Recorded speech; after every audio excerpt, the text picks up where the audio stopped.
What is going on, my Super Sandwiches? Rhymestyle here, joined with Kirobug, and today we're discussing episode 80 of Dragon Ball Super, and I'm enjoying this arc a lot. Before we start talking about the episode itself, I want to ask you where you guys stand in terms of like the beginning of the Trunks arc compared to this. Now, the Trunks arc at the beginning was really intense. It was awesome. It was dark. It was like really hooking into the arc. But I gotta say, what we saw so far in the last couple episodes, granted it was only like what 4 episodes into the arc, I'm enjoying this a lot more. And like the curveballs they keep throwing, seeing Majin Buu come back last week, and then today seeing Gohan step it up, as well as the twist at the end of the episode, has me more hooked to this than the Trunks arc. But then again, everyone's opinion is going to differ, so I guess let me know your thoughts on that in the comment section below. First thing let's talk about is Gohan. I'm gonna ask you first about Gohan because I'm a Gohan fan. I'm a Gohan fan too, and we both kind of struggled the last couple of arcs seeing Gohan. Yeah, always wanting him to come back and then not really coming back, being a little bit disappointed. I gotta admit I wasn't that satisfied with that, but I'm hoping to see more in the future. And actually, I agree with you with that. What this is setting up is like yes, okay, so Gohan's back. We can say after that fight, Gohan is back. He's definitely trying. However, it's not like quite back. Remember last week and the week before that, I said that like Gohan needs kind of that shock, and he just got the shock of his lifetime when he jumped into the fight. In the first couple of seconds, gets blinded. He disappointed himself. Yeah, like he couldn't sense because the way these wolves fight, they fight like wolves. They're basically predators. You can't really sense them, which I like that. And being blinded was kind of like another curveball of what you can't expect to happen in these tournaments. I mean, we saw it happen in the last one when freaking Frost was poisoning people left and right. Who knows what's going to happen in the final part? So when he got poisoned, and he was like, all right, you know what? I could have a sense of being, which they talked about. I was like, oh yeah, just take the sense of being. If Universe now is going to cheat, we can cheat too. And Gohan's all like, no, I got this. To which Goku agrees, hey, let this man train. He needs this. He needs to be shocked again. He decided to challenge himself. Yeah, and what ended up happening next was like awesome. He's not quite ready to come back yet, but he's able to kind of take control of his body and kind of like tap into his power. You can tell that there's more. And I feel like when it's his turn to really fight in an actual tournament, we'll see like Gohan's fury really come out. He'll probably unleash his potential to the fullest again. But for right now, it's kind of like starting up. Now, last week I predicted 1 or 2 things to happen. Either 1, he's going to get, the dog piss beaten out of him and lose. And 2, he's going to have some kind of crazy comeback at the end. And both of those were partially right. Yeah, so, I would say that too. So he did, get the dog piss beaten out of him, but this is because the poison was really tough on him. But he also did beat Lavender in the end of the fight. The problem is when he went Super Saiyan, so he could basically bust out his bat radar, basically, his sonar with the key to see where he was around him. The way I look at that is he just extended his energy. Hunter. Extended his awareness to engulf the opponent, so he could sense him. Literally Hunter. Just busted out his Nen, essentially, or his N, I think that's what it's called. The problem with that, though, is when he did that, he accelerated the poison spread through his body, which ultimately led to him collapsing in the end. Now, he had him win the fight. He grabbed Lavender, flew him up the sky, busted his ass, and he ended up winning the fight, which is incredible. But well, he didn't win, actually. He actually did not win. It turned out to be a tie. Yeah. And it sucks because technically he stood up, and by like annual rules in these tournaments, you stand up, you're like the winner. This is like Yu Yu Hakusho. But then he fell down. Wins. He flopped. But yeah, the Grand Priest was like, you know what? It's a tie. They're both down. This is our rules. I mean, the rules right now are not the same as any other tournament that we've seen, especially in the Dragon Ball series. The rules are basically if Zen-chan is satisfied or not, it's over, or if, one or the other opponent can't move anymore, then it's over. Yeah, this also makes me want to know what's going to happen in the future. Like if someone's like still moving, it's like, will there be killing done? Can you imagine how dark it can get? It's like, no, you got to kill that person before you want to do it. No, I don't want to. Well, fine, we'll just blow up you and your universe. So what do you do? Yikes. So in the comment section below, let us know your initial thoughts and feedback on the return of Gohan. How you felt about that. Like I said, I was satisfied as a fan, and I knew that we were going to get full Gohan comeback. It's kind of like a tease of anything. Yeah, it was definitely felt like a tease. A setup for the future. So I can't wait to see what else is going to do. But for you guys, let us know in the comment section below how you guys felt about the actual fight. Now, the most important part about this episode was actually the big reveal. Now, up until this point, they kind of teased, or they didn't kind of tease, the rule basically was whoever loses the tournament gets their universe erased, deleted, destroyed. But looks like the reason why Universe 7 and Universe 9 were picked to fight each other, which is funny because last week the joke was like, why did they pick Universe 7 and 9 out of all? Is due to the fact that they're the lowest on the scale of mortals. In fact, both Zenchans, the Zenos and Omni Kings, were so surprised at how these low-level mortals can put on such a great show. And now what's going to happen is there's still going to be universes erased. However, there's 4 that are exempt, which, in my opinion, honestly, I feel it's kind of a cop-out. I'm looking at the list right now, you can see it on the screen too. Universe 1 and 12, which are twins, and Universe 5 and 8, which are also twins, are exempt because they're at the top of the totem pole. According to the Omni Kings, he wants to, or they, I guess, they want to reduce the amount of universes that exist. And remember, previously there used to be 18, and Zenos, the present Zenos, destroyed 6 of them, making it only 12.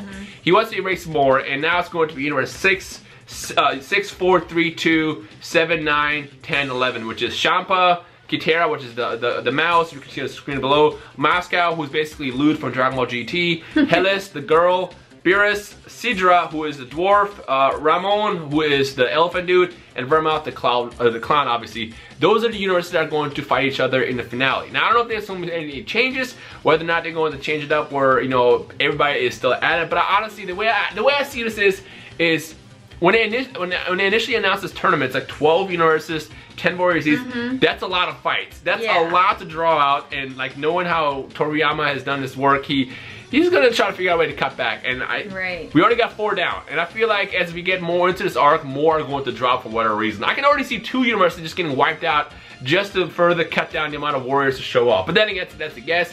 So if you guys have your own theories what to expect as far as other universes dropping out of the tournament for whatever reason, let me know your thoughts in the comment section below. I personally don't mind because that is a lot of fights, and while I love these tournament style fights, that's a lot. Yeah, so actually, I'm actually quite satisfied with the dwindling. What I was going to say about that is I agree. The best part about that is now, since there's less fights, less warriors to focus on, you can really kind of dig into the fight. Because like, think about it. If it was 120 fighters, 12 universes, you would have to sacrifice, you would either have to have a lot of episodes, which I feel like Toei won't do for this. This will be probably like the longest arc so far in Super, but I feel like with 120 fighters and 12 universes, they won't want to like put that much effort into that many episodes. So by them cutting away 4, not only being 8 universes left, you can now focus more on the fights and having them more like back and forth. Because what I don't want to happen in this arc is the same thing that happened with Universe 6 versus Universe 7, where it was just, think about that. That was only 5 each. 5 warriors each, 5 versus 5, and that like felt super rushed. Like within like basically 4 weeks, you were halfway through that arc, and I don't want that to actually happen with this. I want them to really focus on it. I want the fights to go back and forth. I want the fights to take 2 or 3 episodes each if they have to, and I guarantee you, I will watch it. She will watch it. I'll watch it. You will watch it. Toei, they don't watch these videos. Although I see they always make the YouTuber jokes out there, like GodTube and the whole speculation joke that they did last week. They know this YouTube community exists. But if they happen to watch this, for the love of God, please take your time with these episodes. We will watch it. If freaking Goku and Toppo have to fight for 20 episodes, we'll watch it. We still do Frieza. Fun fact. Frieza's fight with Goku is the longest fight in anime history as of like 3 years ago. I don't know if that changed. Really? Yeah, 4.5 hours. 4.5 hours. I don't know how many episodes off the top of the head, but that fight was 4.5 hours long in the original broadcast of Z. I don't know if there's any other fights now that last that long if you put it together, but Frieza and Goku fought for 4.5 hours, and we watched it and loved every second. If they give us a 4.5 hour fight in this arc, I guarantee you we'll watch it if it's epic. So with that said, like I said, it's both a good and bad thing. The bad thing is kind of a cop-out. They're already removing universes. But the good thing is now you can focus more on like the actual fights themselves between these other universes left. And with all the characters that have been already teasing, like the intro and stuff like that, I am perfectly okay with that. Me too. Yeah, give me that. One thing that makes me sad is Universe 12's guy, which you're getting to see down below. He has one of the coolest designs, and personally, he's like a fish man. Yeah, he's like the fish dude with 6 whatchamacallit abs. He's got like 40,000 abs on his chest. On his abs, on his freaking chest. I want to see him, but then again, we're not watching the Gods fight, so I guess that point's kind of relevant. But I want to see him in like a feature game or something. In fact, hey, yo, modders, get that man into Xenoverse 2. But with that said, I'm curious to see what the community thinks about this cop-out, to call it. So let me know your thoughts in the comment section below, or whether or not this is a good idea, a bad idea, and any other ideas you have in regards to this twist. I actually enjoyed the cop-out too, because like it shows that Zenchan's original intention stands. Like it's like, hey, you know, obviously from the get-go I wasn't gonna erase these particular universes. they're the whole reason why I want to erase the lower ones, because, you know, it just doesn't make sense to have all of these universes.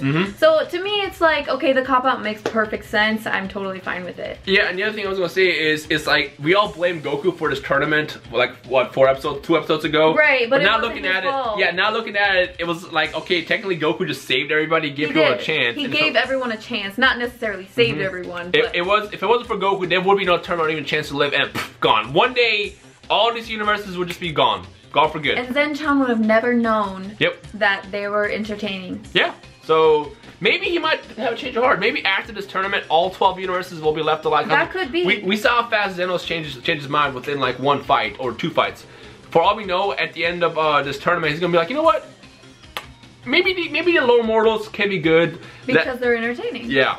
But then again, who knows? For all we know, everyone's gonna get destroyed at the end, and then they'll use the Super Dragon Balls for another cop-out to bring everybody back. I don't know. All I know is I'm still enjoying this. I can't wait to see the fights. That was intense. This fight between Lavenda and Gohan's sword return was incredible, and I can't wait to see what else is going to happen in the future. Next week we have Goku and Bergamo, and it seems that Goku's going to get shrunk, and it's going to be a limit-breaking fight. So if you have any thoughts about that, I have really not much to talk about or speculate. All we saw was a tiny Goku taking on a, you know, obviously a bigger version of Bergamo, so he was shrunk. Goku was shrunk, but I can't wait to see it. If it's as exciting as the last fight and this Gohan fight was, I'm hyped to watch it.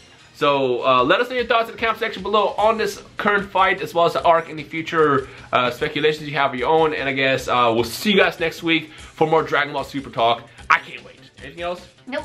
Alright. So let us know your thoughts in the comment section below of everything. If you have fun in today's video, make sure you leave a like button below for the hype. In fact, hit the like button 3 times as hard, because if you hit it twice, you'll actually like it and unlike it, and you don't want to do that. So hit it 3 times. So like, unlike, like, to leave that button blue. Did you know if you hit the like button, it turns blue? Test it out. I don't know. We'll see you guys in the comment section below. Peace. Bye.